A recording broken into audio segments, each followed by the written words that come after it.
File this under, I don't want to get my ass whooped on national TV. Little girl Paige Bueckers. The Time magazine was there. I'm kind of a news freak. I would pick it up and read it. It was the go-to, and now it's the place for all the little girls of the WNBA to go whine and moan and give in because we've had privilege. Really? Paige Bueckers, you ain't saying shit, and you don't know shit. I get what you're doing, though. We all get what you're doing. You're trying to avoid an ass whoop. You're trying to avoid the latest little girl, white girl, that comes into the league and gets bullied by the African-American girls that are jealous of you. I don't know if she's paying attention, but you can't swing a dead cat without seeing Shaq, Charles, every freaking ad. Just stop it. The reason WNBA women have not been, quote, marketable is because they have been 1,000% unlikable. I don't want to get my ass whooped on national TV. Little girl Paige Bueckers. Paige Bueckers is falling in line.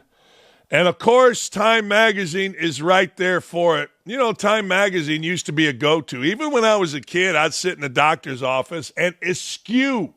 That's right, I said eschew Sports Illustrated because I had it at home. I would maybe go to Golf Digest, but if Time magazine was there, I'm kind of a news freak. I would pick it up and read it. It was the go-to, and now it's the place for all the little girls of the WNBA to go bitch, whine, and moan and give in because we've had privilege. Really? All right, Time magazine has become the place. It's time to acknowledge your white privilege when you come into the league as Paige Bueckers, the first overall pick of the NBA draft, in an interview, bowed to the woke mob. I bow to you. I bow to you while discussing her perceived advantages over black players in the league. All right, let's get right into it. It's still an issue every single day. No, it's not. Truth of the matter is, nobody gives a rat's ass, including you. Look, you get out, you get after it. One of the great things about basketball is rich or poor, if you got a ball, you got a chance. You don't even need a hoop. I didn't even have a hoop at my house for years and years and years until I begged my father, look, I like basketball. Can you put one up? And he put one up that was like, I don't know, 10 feet, 3 inches, whatever. Get out of here. Basketball, if you got a ball, you got a dream, you got inherent skill, you got a chance. There's white privilege every day that I see it, really. You're like 21 years old. Shut up. I feel like I worked extremely hard, blessed by God, but I do think there's more opportunities for me. I feel like even just marketability, people tend to favor white people, white males, white women. Really? Have you seen commercials? Have you seen who's from the NBA in our commercials? I'll name you one white dude, Chet Holmgren, who is very racially a little bit confused, but that's okay. What are you talking about? Look, I get it maybe 20 years ago, but one of the things that has come out of the whole George Floyd thing is opportunities for African Americans, for gay folk, for biracial couples, hell, for triracial couples, couples that look like they'll try anything to get opportunities to be in commercials, to get opportunities to be marketed. What is wrong with you? No, this is not a script. See, this is going to be called racist on me, but really what it is observing the world. Everything that I say relative to this stuff gets twisted into it's racist. Are we all just supposed to fall in line, or can we all actually watch and see? Because she's out of her mind if she's talking about marketability. Marketability is an individual thing. Some people are marketable because of their personality. Some people are marketable because of their success. The great ones are marketable. Why? Say it with me. Because of both. I don't know if she's paying attention, but you can't swing a dead cat without seeing Shaq, Charles, every freaking ad, to the point where they make fun of each other doing ads. You know, I think Charles said about Shaq, and by the way, Charles is going to join us Thursday. I think Charles said about Shaq, he would endorse a grapefruit, and he hadn't eaten a grapefruit in his life. So don't give me that crap from 1985 where white people are more marketable. Everybody's marketable. How many Jamie Foxx commercials? How many Kevin Hart commercials do you see? What are you talking about? How many Serena Williams commercials do you still see? My God, woman, stop it. Angel Reese is in a commercial for no other reason other than she's marketable. She's the boil on the ass of Caitlin Clark chugging along in her wake, but so what? She's created her own marketability. Just stop it. The reason WNBA women have not been, quote, marketable is because they have been 1,000% unlikable, and that includes white women like Diana Taurasi. Unlikable. Absolutely unlikable. So stop with the nonsense. Stop with the garbage. There are very few women, if any, outside of Caitlin Clark that is legitimately marketable. You can have that Sabrina girl. She ain't marketable. The only other one is Angel Reese because she takes off her clothes, shakes her ass, wears booty shorts, and, truthfully, is a pretty good player in terms of her particular craft, rebounding. And she got a pretty good personality, whether you like her or not. I happen to watch her, and I think she's got a pretty good personality for marketability. So just stop with that crap. I feel like it should be equal opportunity. Nothing in life is equal opportunity, Peaches. Nothing. If I own a company, I'm not going out and saying, well, I must need a black person, I must need a white person, I must need an Asian person. No. I'm trying to find the person, and I would never do it with an athlete, but that's just me. I am trying to find the person who helps me make the most money. Equal opportunity, my ass. When it comes to NBA, WNBA, NHL, Major League Baseball, any of it, I want the person who makes me the most money. I understand, as I was just sent in a text by an ESPN longtime on-air great person, by the way, of color, sent me a text saying morale is so low here because this is not performance-based. Well, sports is. Q ratings are. Like, if I hire you to help my product, honey, and it doesn't work, guess what? I ain't hiring you again. It ain't equal opportunity. It's stars sell, black or white. You know, people always say, you got to go to New York to really make it in the advertising world. Really? I don't know about you, but Peyton Manning's about as big as there has ever been in that world. Where's he from? Indianapolis. Paul George had national Gatorade, national car, and national shoe commercials. Guess where he played? Indianapolis. So just stop with all of it. It's about your personality and about your achievement, and the greats combine both. Let me give you a couple of those greats. Shaq. Shaq has a great personality, and Shaq won rings. Shaq's a legend. Charles. Charles is the best analyst, not named Dakich, on television, and he has a great personality. So guess what? He sells. This ain't equal opportunity. You ain't getting Mike Wilbon, even though he's black. He's a great personality, I think. It ain't happening. Nobody cares about that. How many times have we seen Stephen A. Smith in an ad? Just stop the crap, lady. Just stop. Can we expect Paige Bueckers to share her white privilege marketing money with any of her black counterparts anytime soon? Hey, demand you're Paige Bueckers. Whatever that means. You're the number one pick in the WNBA draft. That has meant something once last year. Caitlin Clark. See Leah Boston. Are you going to share that money? Is that what you're going to do? Well, this is unfair. They're paying me too much money. I must share this money. Yes, I must. Now, Paige Bueckers, you ain't sharing shit, and you don't know shit. I get what you're doing, though. We all get what you're doing. You're trying to avoid an ass whooping. You're trying to avoid the latest little girl, white girl, that comes into the league and gets bullied by the African-American girls that are jealous of you. We saw it with Caitlin Clark, and you're trying to avoid it. Can't say that I blame you. Hell, Caitlin Clark handled it beautifully, but not everybody can. No, don't try to bring this crap to us. Man, 1982, maybe. Maybe. I don't know, though. Michael Jordan made a lot of money in the 80s. Shaq, not so much, 90s. Charles, 80s, a lot of money. Isaiah, a lot of money. Selling stuff, shoes, whatever. I don't know if this holds water. In fact, I know it doesn't.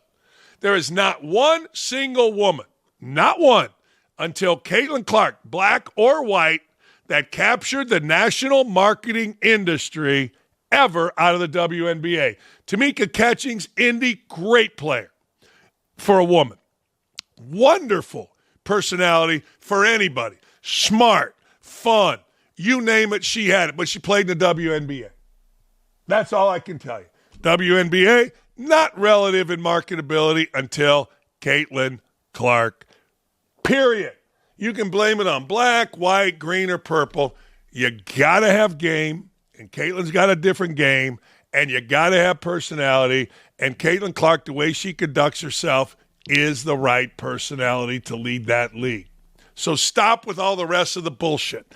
Don't try to gaslight us. That's why OutKick is here. The ungaslighting place. We ain't having it. Interesting. Very interesting here.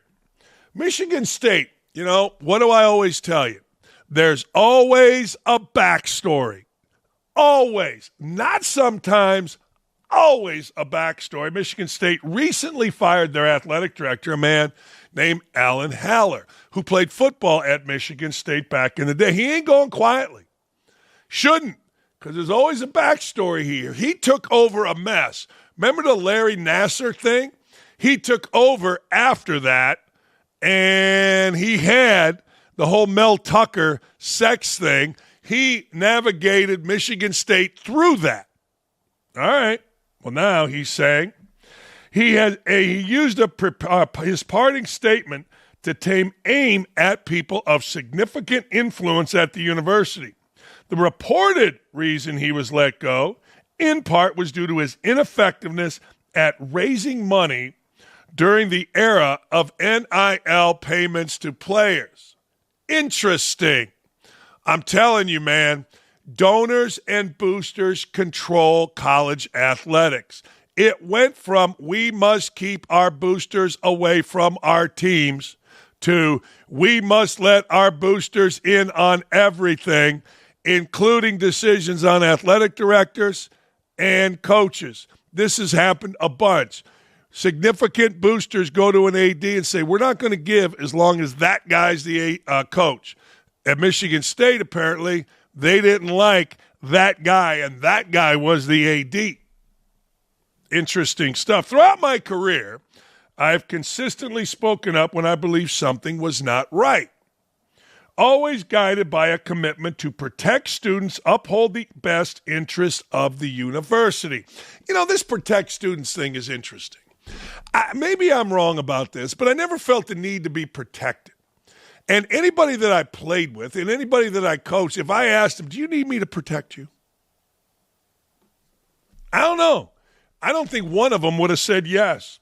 I don't know. But I get it. That's the verbiage of the day. At times, those decisions have not aligned with individuals of positions of significant importance, influence. What if he's talking about our friend Tom Izzo?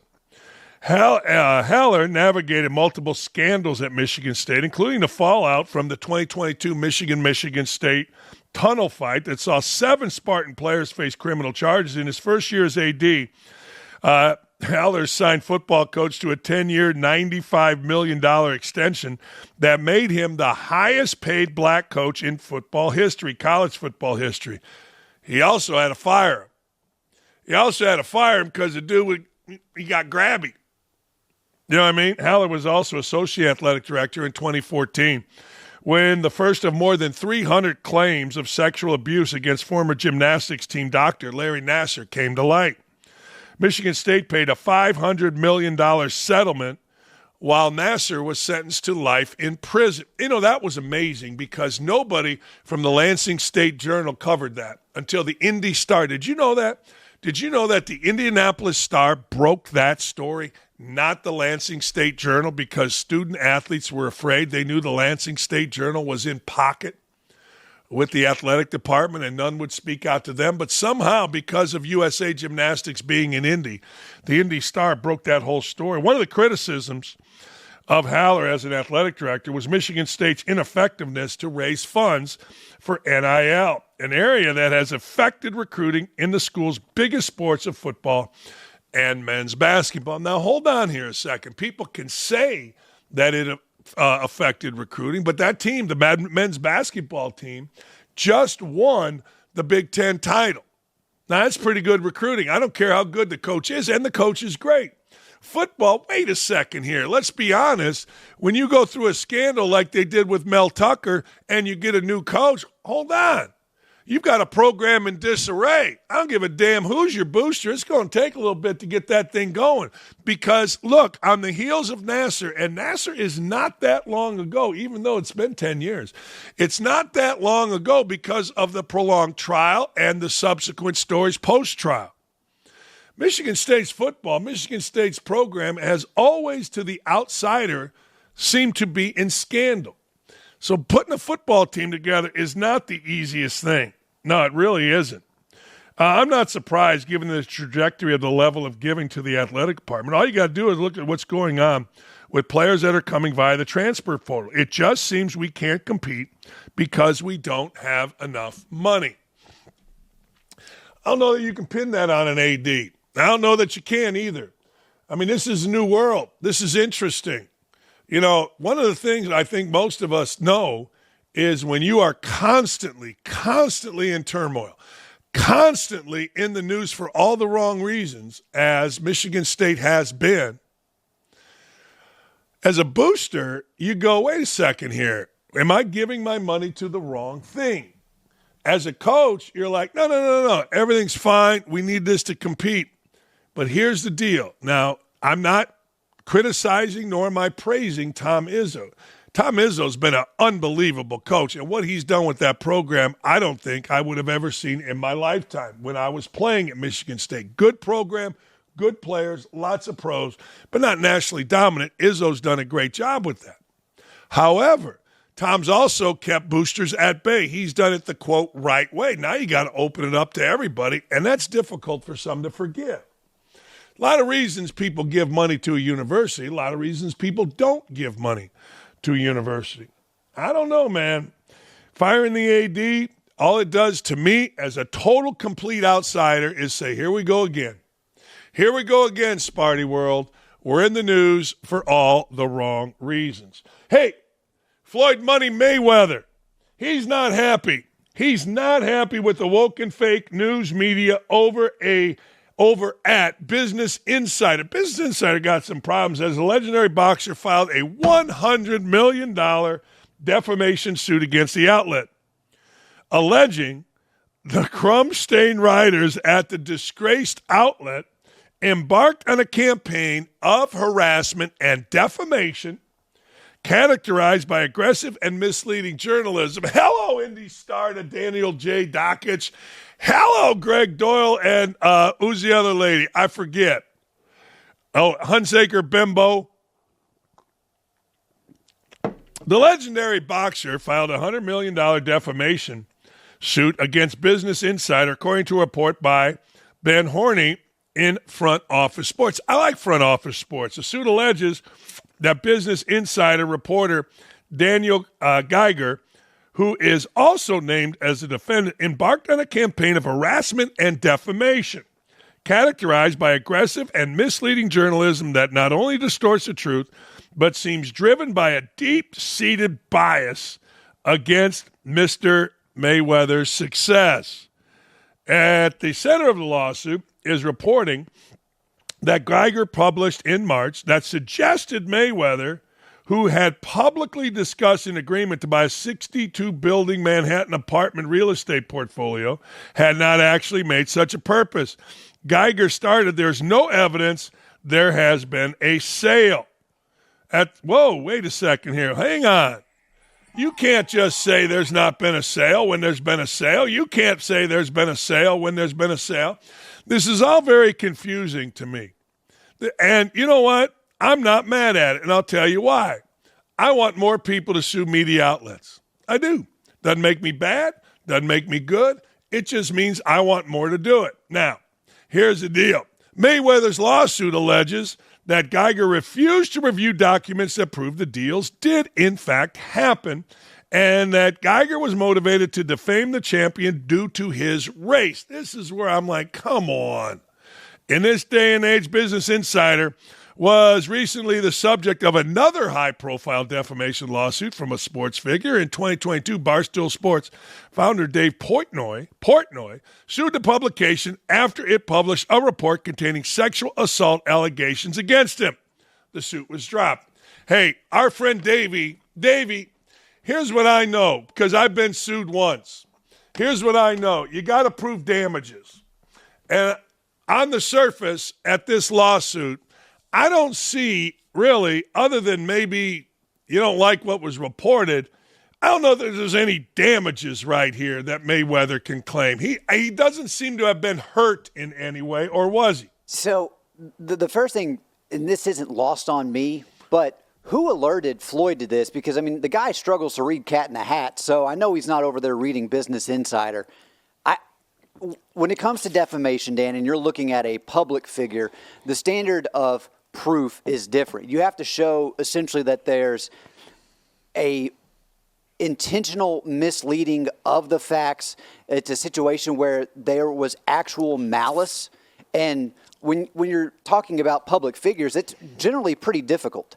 But for Floyd here, I'm kind of with you. Like, I still have yet to see, like, it's like, what did he ultimately end up losing out on because of this reporting?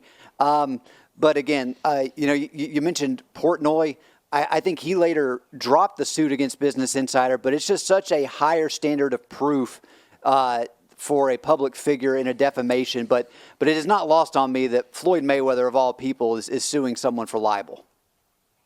I'm not mad at Floyd Mayweather for doing it, but I know, what do they say, like 95% of these suits never go to trial. They either get settled or they get dropped. So I don't anticipate anything out of this, but I get it. You know, if you've been injured, you've been hurt, something, you lose money on something that isn't true, there you go. Sue the crap out of somebody, but I'm not so sure Mayweather lost a whole lot out of this. It seems frivolous to me. Yeah, we bought something. No, we didn't. Seems very simple.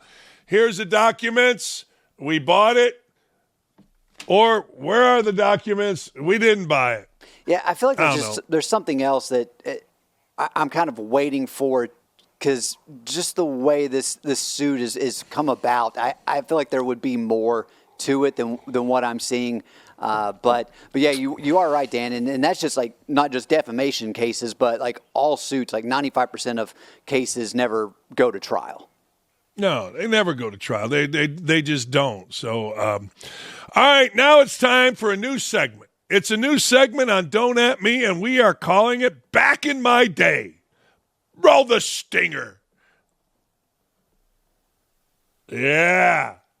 There it is.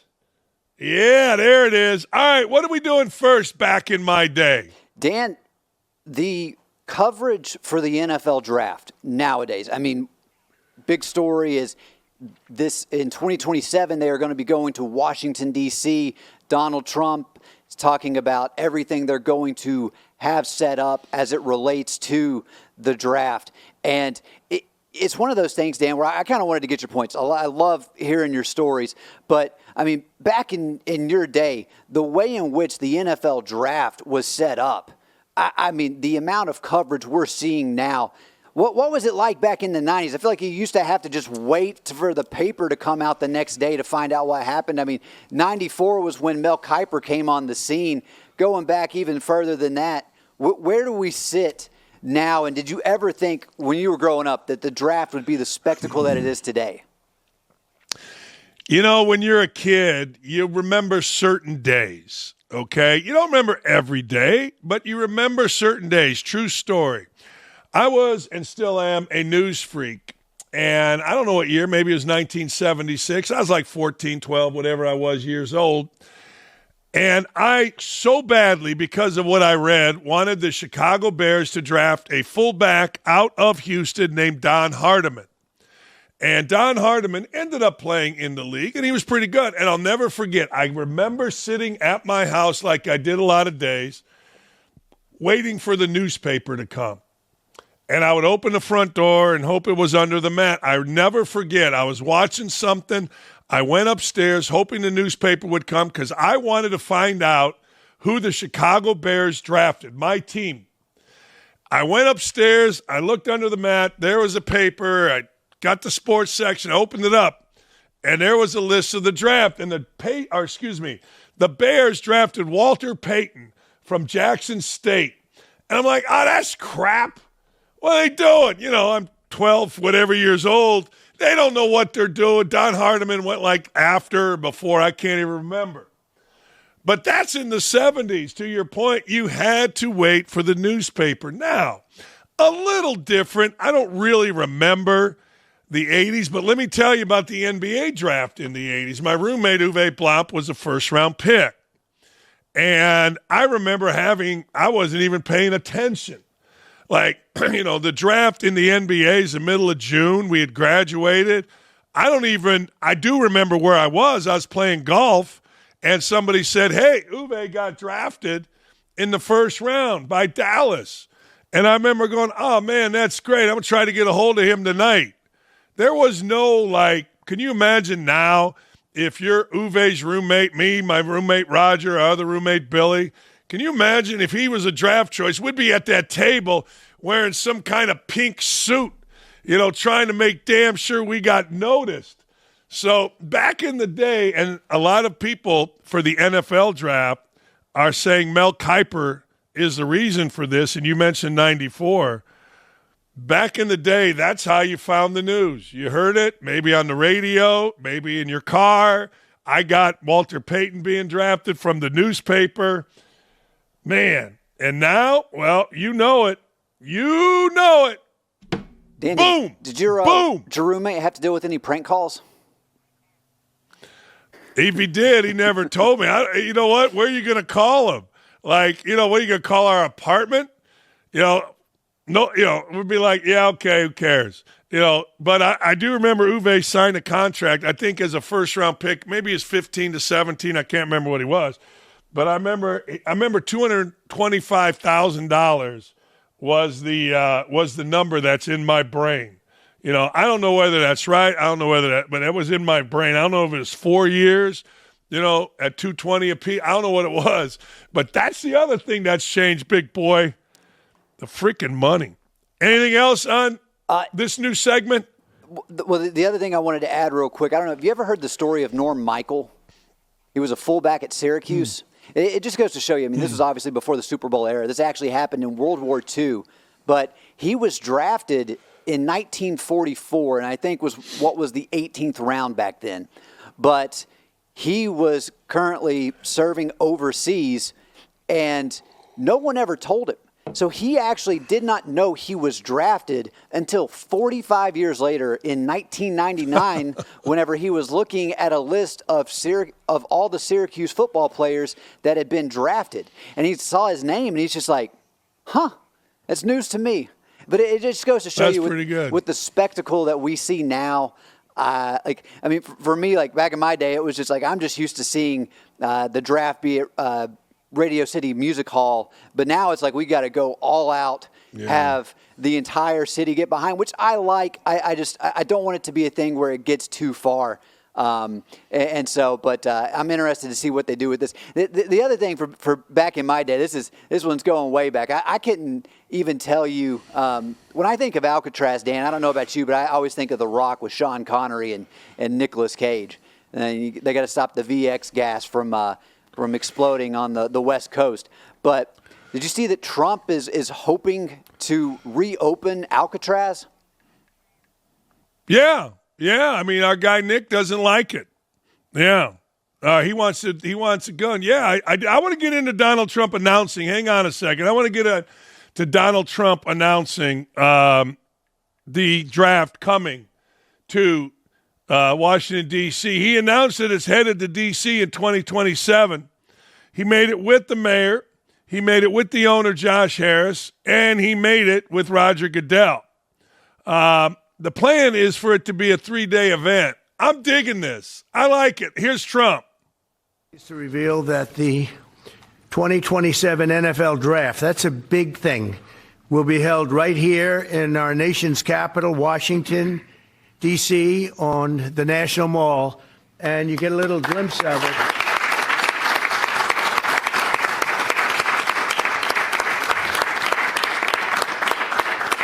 I was just saying to Roger, I don't think there's ever been anything like that. That's a good idea. In fact, maybe we could use it for other things also. I have an idea.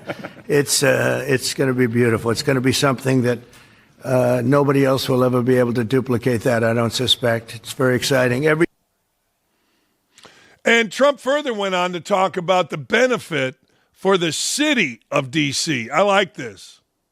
And not only are these announcements great for the NFL, but they also advance the mission of making Washington, D.C.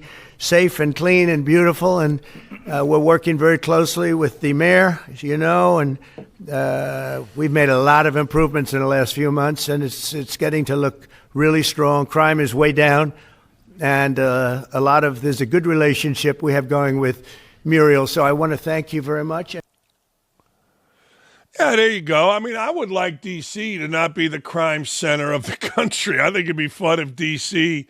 was like, I don't know, safe in a place like it used to be where people wanted to go. Davey mentioned this earlier, and I'm going to get Davey back in on this, but Trump is answering why he wants to reopen Alcatraz. I'm digging this. This is one of the reasons I just think he's the best president we've ever had.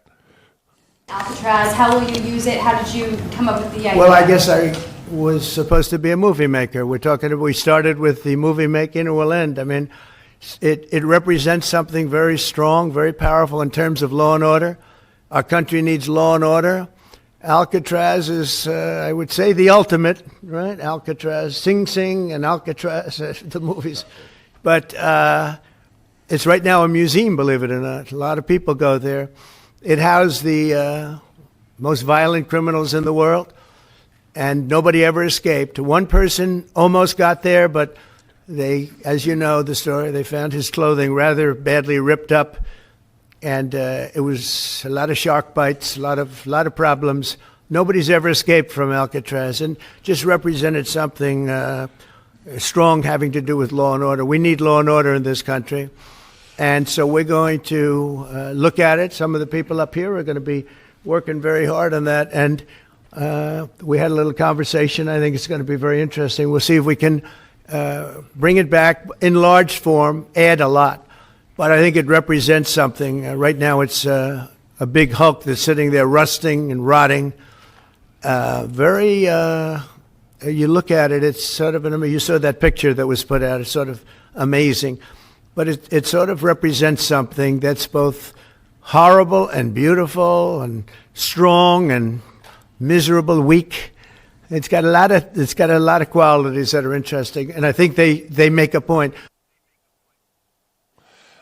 He's just talking right there, Davey, but I'm digging it, man. I know my guys, Nick, don't want it. They want to continue to take the walking tour through it, which they're telling me is awesome. But I'm all in on Trump opening Alcatraz. Let's go.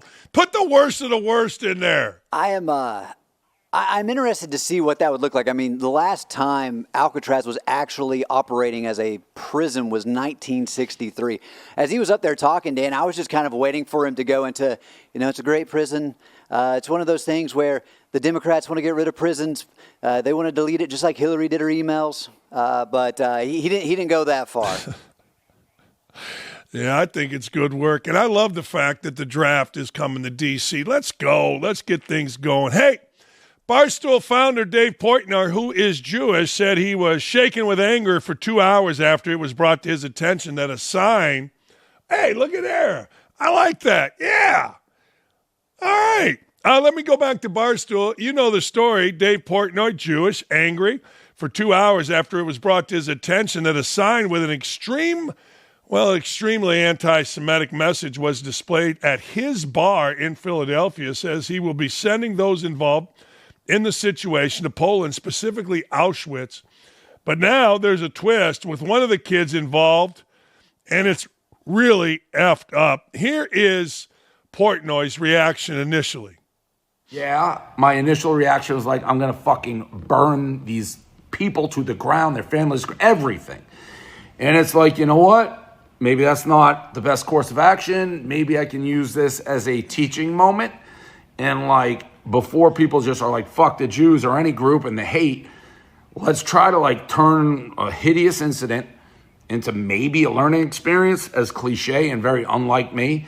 But I talked to both the culprits who I know are super involved in it, talked to the families. I'm sending these kids to Auschwitz. They've agreed to go. That's, of course, the Holocaust concentration camps. Been in touch with the Crafts, who run the anti-hate group.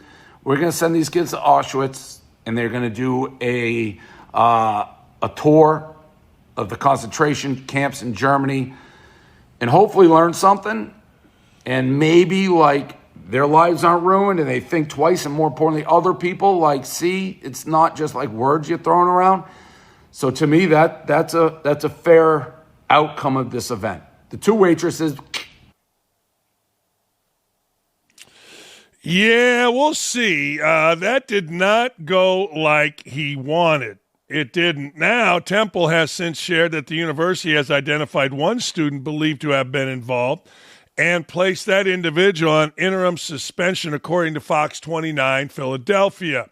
John Fry, the university president, also released a statement explaining that the alleged actions will not be tolerated at Temple. But wait, there's more. But now, the kid named Mo Khan is taking no responsibility for his actions and is telling Portnoy he's lawyering up. Quick update, Mo Khan is no longer taking any responsibility or involvement for the F the Jews sign at Barstool Sampson. He is basically lawyering up and blaming it all on his friend now and is saying he was just a citizen journalist. It is 180 from my convo with him yesterday. Needless to say, his trip to Poland has been revoked. You know what? One of the deals about that, a lot of people are criticizing Portnoy for giving these guys a, quote, vacation. Now, I don't know how it would actually work out, but I did think it was odd that he was going to send them there. A lot of ways to teach. I don't know that giving two punks a all-expenses-paid vacation is the right way. I don't know that it's the wrong way. Good for Portnoy for not just losing, his life or losing his mind and canceling folks. Although if anybody needed to be canceled, it's those two jackasses. You played for Prime Parcells. Is that fairly accurate about how Belichick or Parcells would have handled that? Yeah, it probably is. Yeah, they were salty dogs back in the day. They didn't they didn't cater to anybody, especially rookies, that's for sure. I know I was drafted by the New York Football Giants. I got the call from Bill Parcells on draft day, and it was not the red carpet treatment. It's like, hey, we drafted you with the last pick of the third round. Here's when minicamp is. Hope to see you. Hope to see you soon. That was about it. You'll have an opportunity to try out for the team. As you know, we just won the Super Bowl last year, so we don't really need any players, but maybe you can help us out. Did he really say that? We just won the Super Bowl. We don't really need any guys, but hell, come on in anyway. He kind of said that at the first mini camp. Yeah. The call on draft day was really matter of fact. We picked you with the last pick of the third round. We didn't really get into a long conversation. He told us when the reporting date was, and then somebody got on the line and gave me the schedule. That was pretty matter of fact. But then during our first mini camp, he kind of gave that speech to the team. And all the new rookies, we had the rookie mini camp, and that's when he kind of brought up the fact that they won the Super Bowl and they have a pretty good team, didn't really need anyone, but he was hoping that some of us maybe could make the team and help them get even better. And then he stepped down like a month later with, supposed heart problem. So I never actually played a game for him, but I got a feel for him, and I played with a lot of those guys, LT and Carl Banks and Phil Simms and Jeff Hostetler, and right on down the line, a lot of the guys that had played for him for a long time. One of the things I remember when I was an assistant at Indiana, and Parcells and Belichick would come. Parcells was great friends with Coach Knight from their Army days. Parcells always talked about he put a basketball hoop outside at training camp, and some of the basketball games, and he mentioned Carl Banks specifically, like you guys were really competitive as hell playing basketball. Do you remember any of that? No. I know we played basketball games kind of like to make money for charities back in the day. Yeah. Actually made a big mistake doing that and spraining my ankle, which led to me being cut 3 years later. But no. And, you know, I played basketball. My whole family was a bunch of basketball players from Duke to Georgetown, right on down the line. And the one thing I learned about playing basketball is don't play basketball with football players, especially 6'5", Right. 255-pound football players, because they will take you out. Hey, over the course of your career, you know, you won Super Bowls with John Elway. What made Elway special? You know, when Elway came out, he's older than me, but I remember watching the draft. Folks said this is the best quarterback prospect ever. Obviously, won a couple Super Bowls, lived up to the hype. What was it about John Elway that made him special? I think it starts with just DNA. He was physically gifted. He had a rocket arm. He was incredibly athletic. Guy was drafted in baseball and football. He was pretty much good at everything that he did, and he was the ultimate competitor. And I think when you have your best talent also become your number one competitor, you got a chance to win. But as good of a player as he was even a better teammate. I remember early on when I first got there, I had come over from the 49ers. Mike Shanahan brought me over with a group of those guys from the Niners. We had just won a Super Bowl. I'd never played with John, but I played for his dad, Jack Elway. And Jack Elway was a big reason I went to Stanford. And I got to meet him at breakfast one time when we were playing CU. But anyway, during this practice, you know, I dropped a ball kind of early in camp. And he ran right over me. He said, "Don't worry about it. I'm coming right back to you." We ran the same exact route. He came right back to me. Now, thank goodness I caught it, or he might have given me the no more signal over to Coach Shanahan. But I did, and the rest was history. But he was, he was a guy's guy. He was a great teammate. He was a great leader. But, I mean, I think it started with him just being blessed with a lot of God-given ability. You mentioned your brother Billy. When he transferred from Duke, man, we wanted him to come to Indiana, but Knight couldn't make the call because his relationship with Krzyzewski. I'm like, Coach, Billy McCaffrey is the perfect guy to play here at Indiana. He goes, I know, but I can't do that to Mike. And maybe he wouldn't have come anyway. I don't know. But, you know, that's the world that we live in, right? You got relationships. All your kids, people focus on Christian, but all the kids, your kids have been very, very athletic, great players in their own right. But let me ask you, when you saw, let's just take Christian, did you see this at a really young age? Like, were you like, yeah, that guy's going to be something?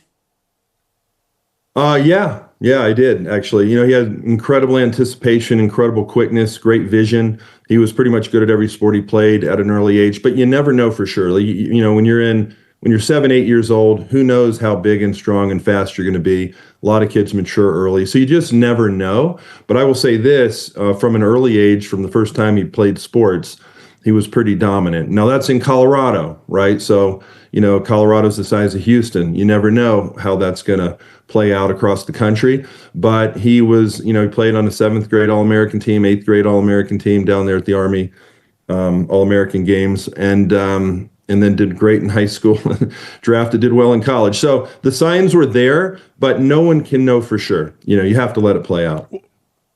Was it the same way for you? Did people know you? Well, they knew me as a basketball player more than anything.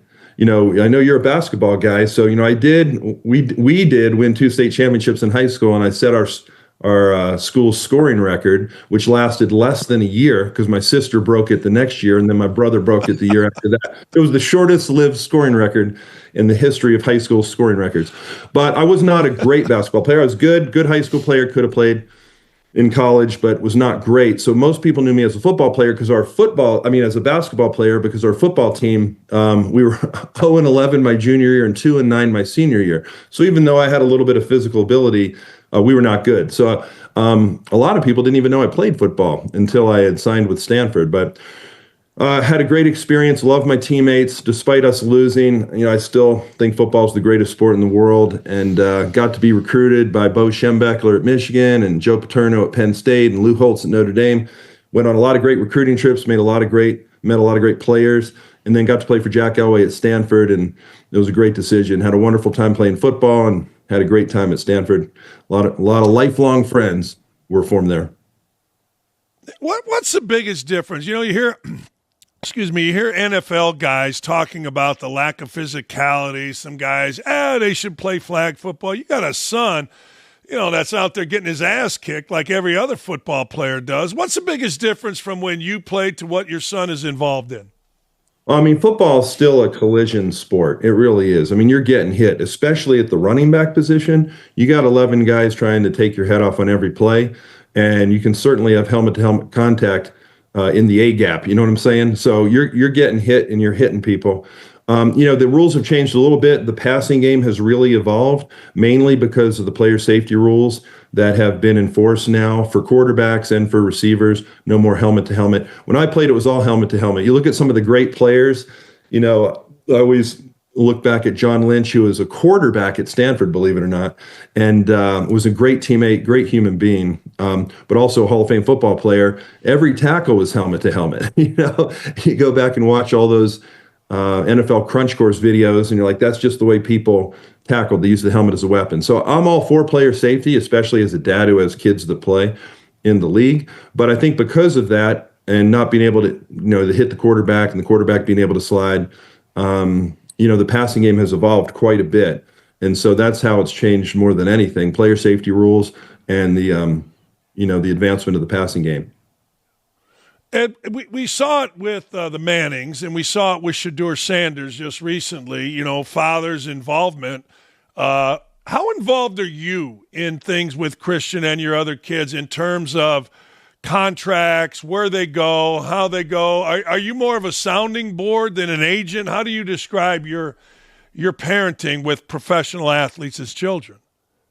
I try to do the best I can to mentor them and point them in the right direction. And if I don't have an answer, I'll admit it. I try to get really smart people around them. So, my kids have great agents. They're really good at what they do. They have excellent coaches that are really good at what they do.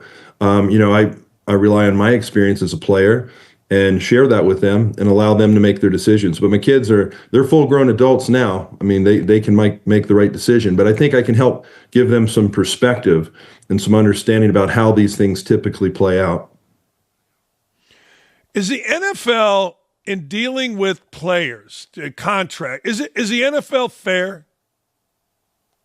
What's fair, right? You don't get what you deserve, you get what you negotiate. So, I think I read that in an in-flight pamphlet at one point, and I found it to be true.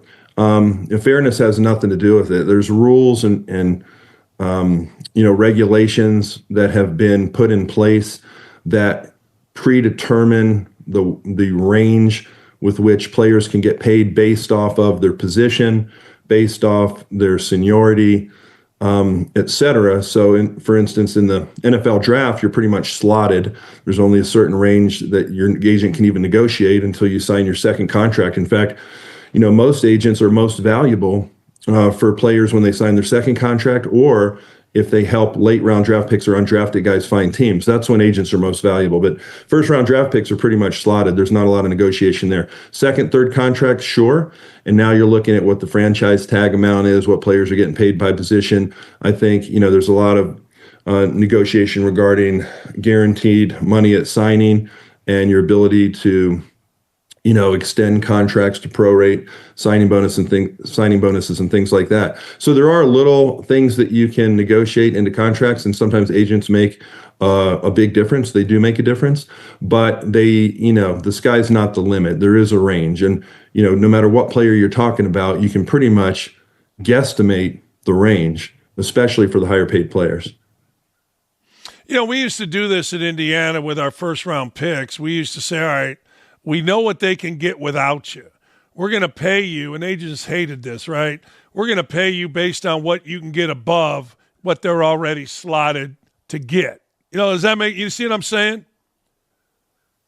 I think, are you just saying, there's an average between, one pick and the next pick, and you're going to get paid based on how much more above the average that they would negotiate for you? Yeah.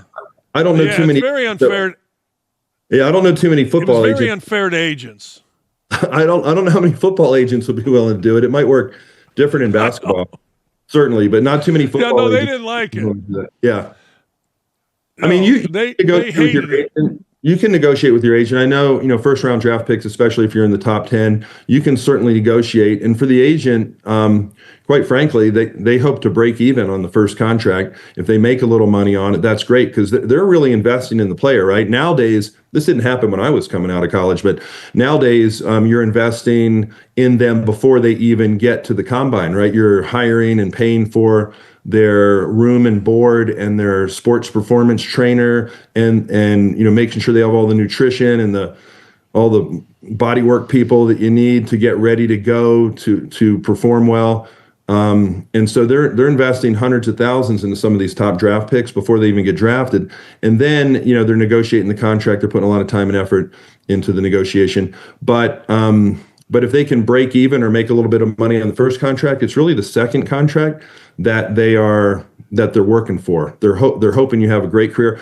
And the best agents can be pretty selective. I mean, they're kind of talent evaluators as well. They only want to sign the players they think are going to be in the league for a long time. They're going to be able to sign a second and third contract.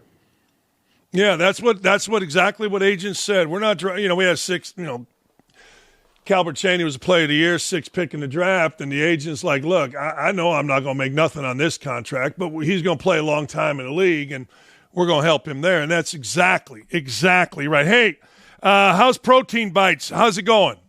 Have you tried them yet, man? If I told you. No, but I would.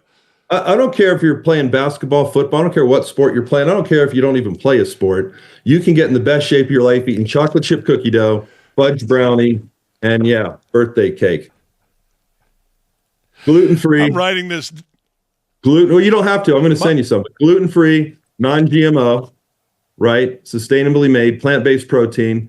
They will give you the energy you need to get through your day. Pre-game, halftime, post-game snack, you name it. You're in the car, you're hungry, you're doing your show, right? They're easily digestible. So you could just have a couple bites in between breaks. You can zip this bag back up, right? So you don't have to eat the whole bar. I see a lot of people eating half a bar and trying to wrap it up and put it back either in their purse or in their console of their car, and they never end up finishing it. And they get all kind of lint and dust caught on the protein bar. So we went with bites instead of a bar. We went with a Ziploc bag. And I promise you, it's going to be the greatest tasting healthy snack you've ever had. Let me tell you my life. I have a wife that was an All-American, runs minis, marathons, all this stuff. We got more protein crap, and I don't like it. So I need to get those, and I'll be your number one endorser in the Midwest. I got all kind of shows that I do, radio and local. I'll be your number one. If they're as good as you say, I swear to God. I tell my wife, aren't any of these worth a shit? The ones that are good have like 8 billion grams of freaking sugar in them. And I'm like, no, I'm pickleball. I'm golf every day. I just put up a hoop in my house at 62. I'm probably going to die on a court. I am all in on McCaffrey Protein Bites, damn it. I'm your guy. I appreciate it. They are great in your golf bag, too. No more chewing on a piece of cardboard or the sole of your shoe. You got some great tasting healthy snacks coming your way. That's right. That's right. No more getting peanut butter crackers that I end up throwing in the pond and watching the fish come eat like I did yesterday. I'm looking for them. I'm going online. Where can they go online and find them? Go to McCaffreyBrands.com. McCaffreyBrands.com. You can buy them online, or they are on the shelves at Dick's Sporting Goods. So if you want to go to a Dick's Sporting Goods store near you, they should have them. If not, go online and order them at McCaffreyBrands.com. They're going to be on shelves everywhere pretty soon here and on Amazon. But for now, McCaffreyBrands.com, Dick's Sporting Goods. Try them out. Let me know what you think. I'm going to send you some, though. They're on the way. Please send me them. Hey, Dylan, make sure you get Ed my home address and all that stuff. I'm in. I swear to God. Like, we just had this discussion the other day, my wife and I, about the crap she keeps bringing in because she's whatever. Appreciate you. Hey, Dylan, or Nick and Nick, give Ed my number. Ed, thank you. Good luck to all your children doing all their various things, including with the Dolphins. Thank you.